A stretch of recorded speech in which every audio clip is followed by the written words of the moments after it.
in this video we are going to start the sexual reproduction, and sexual reproduction in Vaucheria is oogamous. That means both the gametes, male and the female gametes, are structurally different from each other. Majority of the species, terrestrial as well as aquatic, show us homothelism, means both the gametes are present on the same thallus, and in other words they can also be called as monoecious species. It is one and the same thing that both the male sex organs and female sex organs appear on the same thallus. But marine species also show us the phenomena of heterothelism, or in other words it can also be known as that they are dioecious in nature, that they are producing the male and the female gametes on different thalli. Now the sex organs of Vaucheria are not produced on the modified vegetative cells, rather than they are produced in specialized structures which give rise to the male and the female gametes, and they are known as, male sex organ is known as anthedium and female sex organ is known as oogonium. This feature is very specific to Vaucheria, which we rarely find in other forms of the algae. Now coming to the position of the sex organs and how they are placed on the alga, what is their position? Now one thing is there that anthedium and oogonia are placed quite close to each other on the filaments of the thallus. They are quite nearly placed and almost at regular intervals. Now if we see the different species of the Vaucheria, we have different arrangements of the sex organs. They can be sessile, means without any stalk, or they can be stalked. Now there is one condition in which we have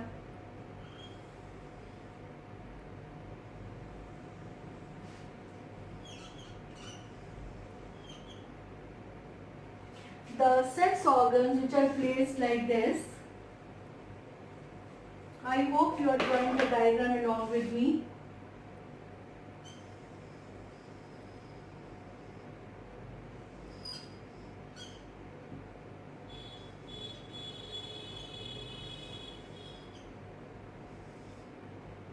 This is our Vaucheria thallus, which is producing the sex organs.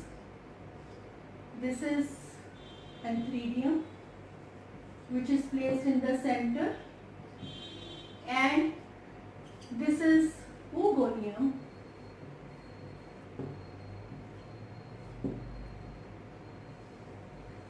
which is placed laterally on the thallus. As they are quite close to each other, this is one arrangement where we can say the sex organs, they are sessile in nature. Now, and in another arrangement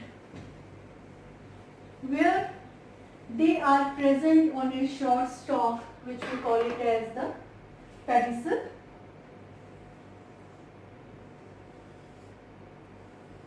This is our thallus.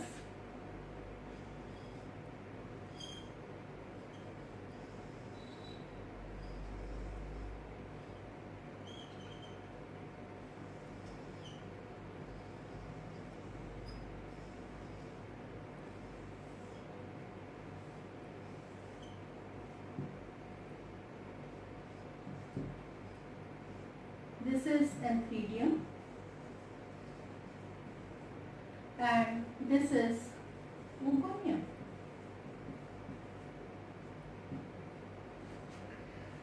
Now in another arrangement what happens that we have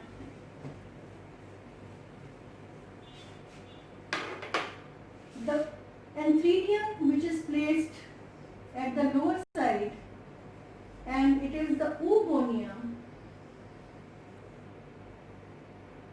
which is coming with the long pedicel over the antheridium.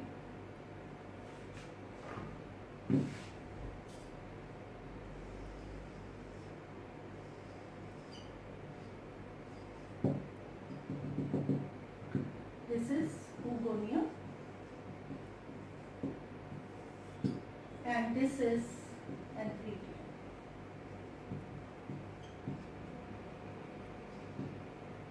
So as we can see over here that we have the various arrangements depending upon the different species, how the sex organs they are arranged on the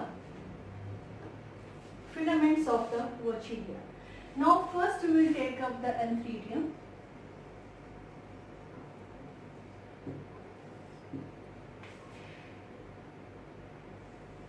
When the formation of the antheridium starts, there is formation of the small, we can say, the tubular outgrowth which arises on the thallus filament.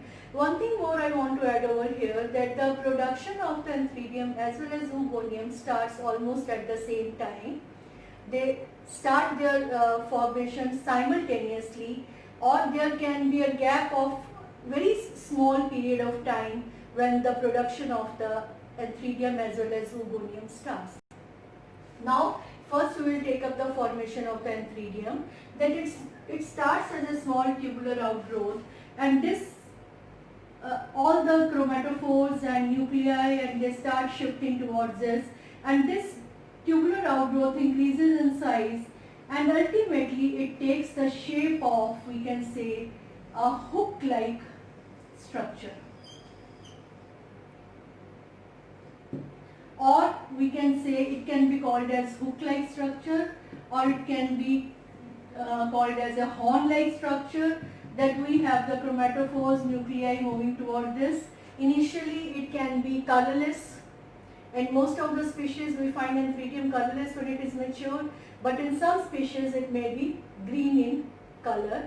And we have large number of nuclei and chromatophore moving towards the tip, and by the time antheridium is mature, the tip gets separated from the rest of the portion of the antheridium by formation of a small septum. And the terminal, it is a terminal portion of the antheridium which will be now producing what we can say the male gametes or the sperm.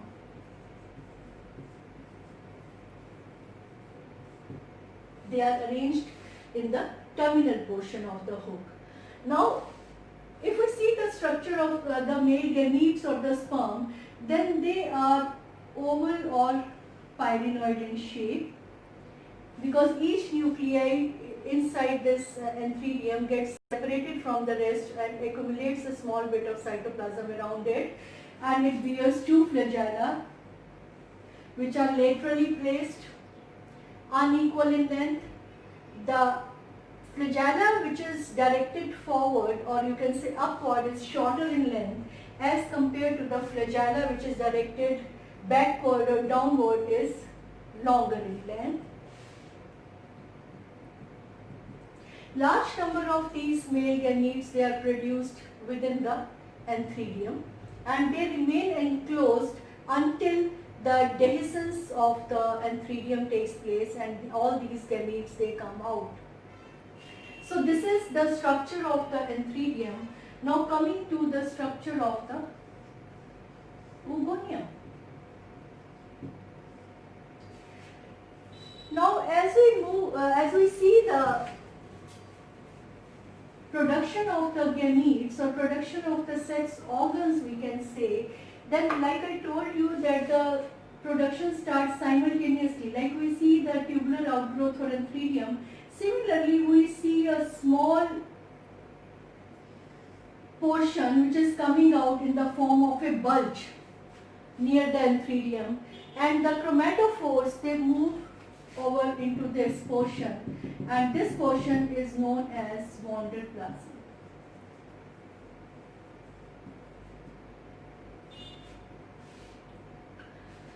Now as the growth of the antheridium starts, similarly we have simultaneously this also starts growing, increasing in size, and all the nuclei, chromatophores, they start moving towards this portion. Similarly, simultaneously the growth of both the sex organs is taking place in the thallus.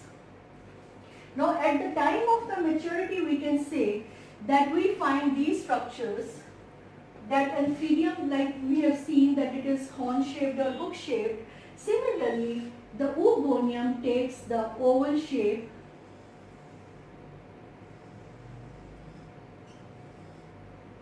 and it has large number of we can say chromatophores, they are present. It takes the shape like this. A form of beak is formed. In the mature oogonium we find a small form of beak at the terminal end. And now one thing is very clear, that oogonium is uninucleate in nature. Now how does it happen? There are several hypotheses which have been put forward that how the oogonium is uninucleate at the time of the maturity, because we know Burchidia filament contains a large number of nuclei and all of them move as the oogonium formation progresses. The nuclei as well as chromatophore move inside that organ, but at maturity we find only one nucleus. So that means there is something which happens before the oogonium matures. So there were several hypotheses which were put forward. One hypothesis is that all the nuclei migrate back to the thallus and only one remains, and then the septa is formed, so that we have only single nucleus which is surrounded by chromatophores and oil droplets. Large number of oil droplets are there. This is one view. Second view is, they say that all the nuclei fuse together to form single nuclei. This is another view. Then the third view is that all the nuclei degenerate.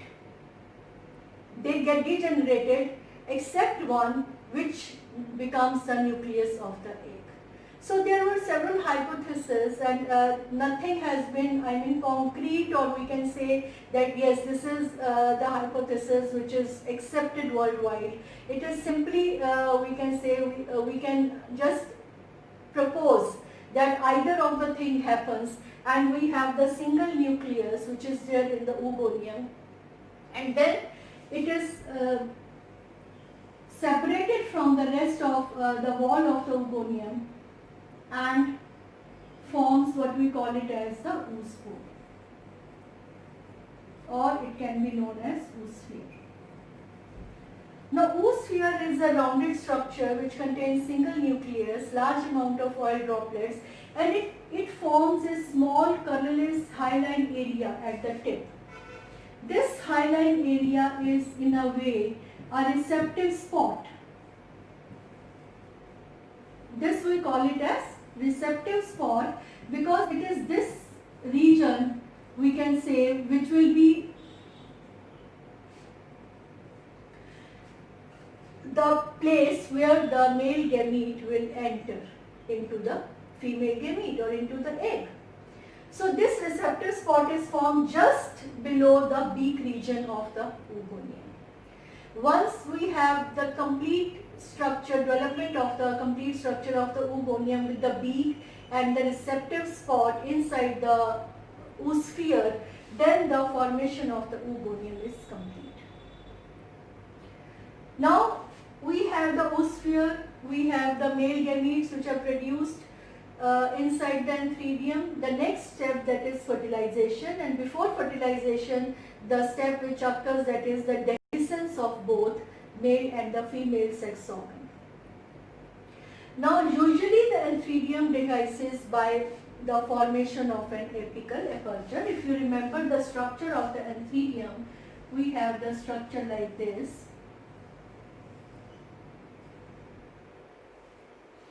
Now it is the apical aperture which is formed, and then the gametes, they come out through the apical aperture. Now from here the gametes, they will be coming out. Now when when the lots of gametes, they may enter into the beak, because here this also gets dissolved and form a small pore from where the male gametes, they can enter. And this happens usually during the late hours of the day, that is in the late evening, when the dehiscence of the Antheridium as well as Oogonium occurs. And if we see the time of dehiscence also, then also we have that the dehiscence occurs almost simultaneously.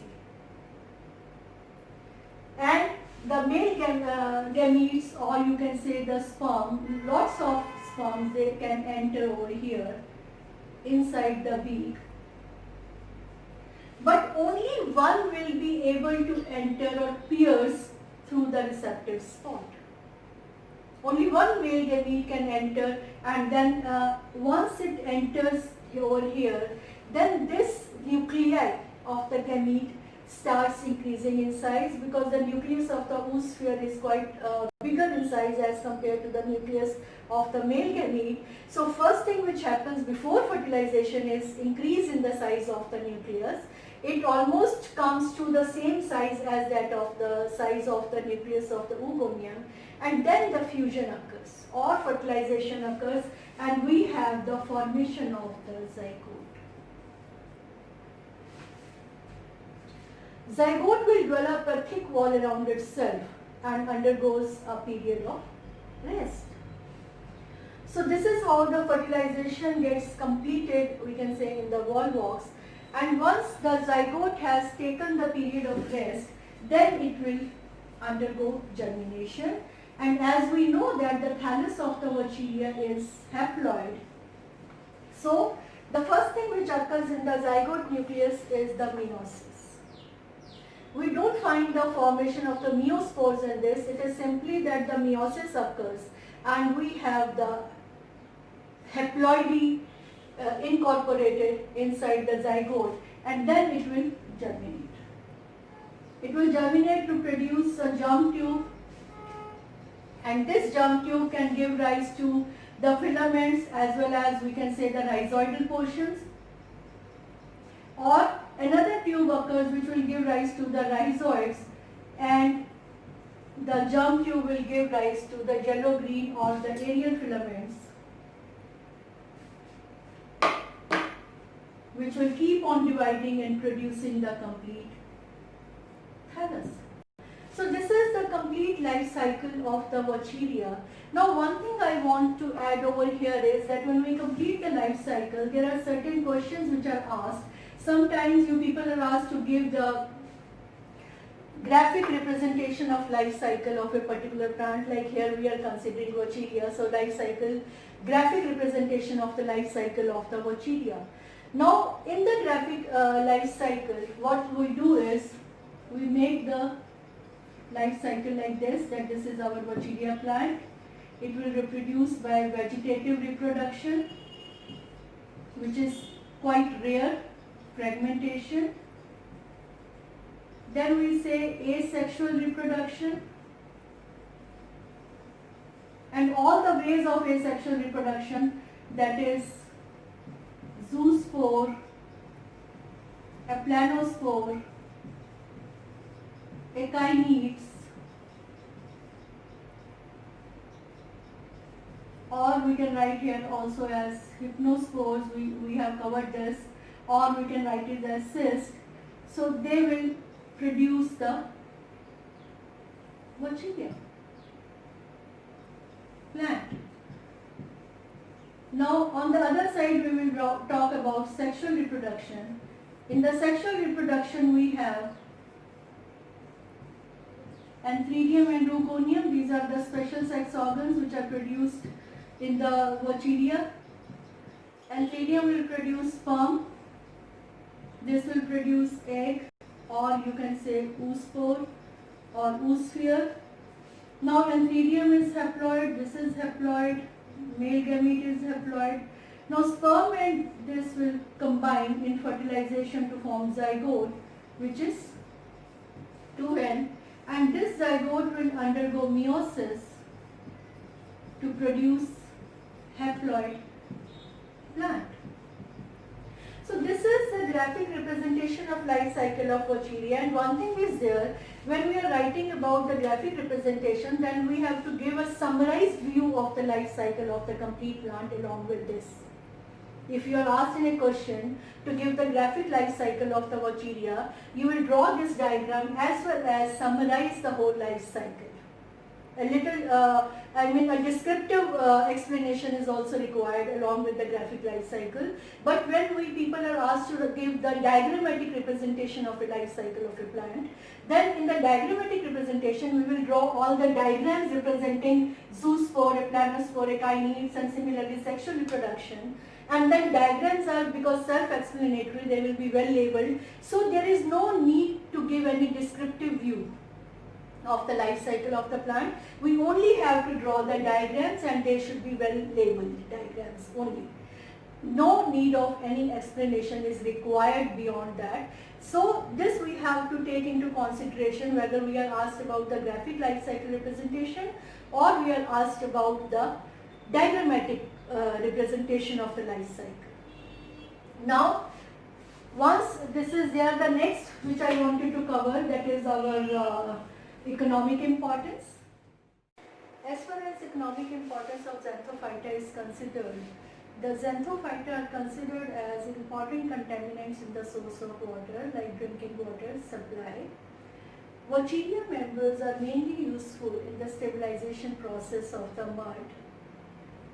And as we know that they are high in beta carotene content, and they are mainly useful in the production of oxygen also. And in some parts of the world like Japan, they are eaten as food. So this is about the Vaucheria, the member of the Xanthophyta. And now we will meet in the next video with some other topic. Thank you.